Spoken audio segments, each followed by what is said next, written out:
Hi friends, இப்போ Madurai special தண்ணி சட்னி செய்வது எப்படின்னு பார்க்கலாமா? அதுக்கு தேங்காய் உடைச்சி தேங்காயிலேருந்து சில்லு எடுத்து வச்சுக்கிடலாம். அந்த சில்லு எடுத்ததை நம்ம மிக்ஸி ஜாருக்கு மாற்றிக்கலாம். மிக்ஸி ஜாரில் மாற்றிட்டு அதோட 5 காஞ்ச வத்தல், ஒரு கைப்பிடி பொட்டுக்கடலை, ஒரு துண்டு புளி, தேவையான அளவு உப்பு போட்டுக்கலாம்.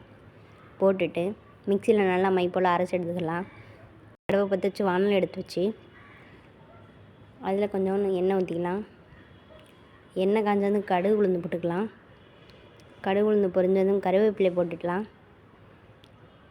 கருவேப்பிலை போட்டதுமே அதுக்கடுத்து நம்ம அரைச்சி வச்சுருந்த சட்னி எடுத்து அதில் ஊற்றிக்கலாம். அதோட ஒரு கிளாஸ் தண்ணி கூட ஊற்றிக்கலாம். நல்லா அதை கரைச்சி ஊற்றுனதுக்கப்புறமா சிம்மில் வச்சு ஒரு 2 நிமிஷம் சூடு பண்ணிக்கலாம். கிண்டி விட்டு இறக்கிடலாம். அவ்வளோதான் ஃப்ரெண்ட்ஸ், மதுரை தண்ணி சட்னி ரெடி ஆயிடுச்சு. அதை இட்லிக்கு ஊற்றி சாப்பிட்டிங்கன்னா சூப்பராக இருக்கும். 3 இட்லிலாம் சாப்பிட்றாங்களா, அதுக்கு மேலே சாப்பிட மாட்டேங்கிறாங்கன்னா இந்த சட்னியை வச்சு கொடுத்து பாருங்கள். 6 இட்லி சாப்பிடுவாங்க. அவ்வளோ டேஸ்ட்டாக இருக்கும் ஃப்ரெண்ட்ஸ்.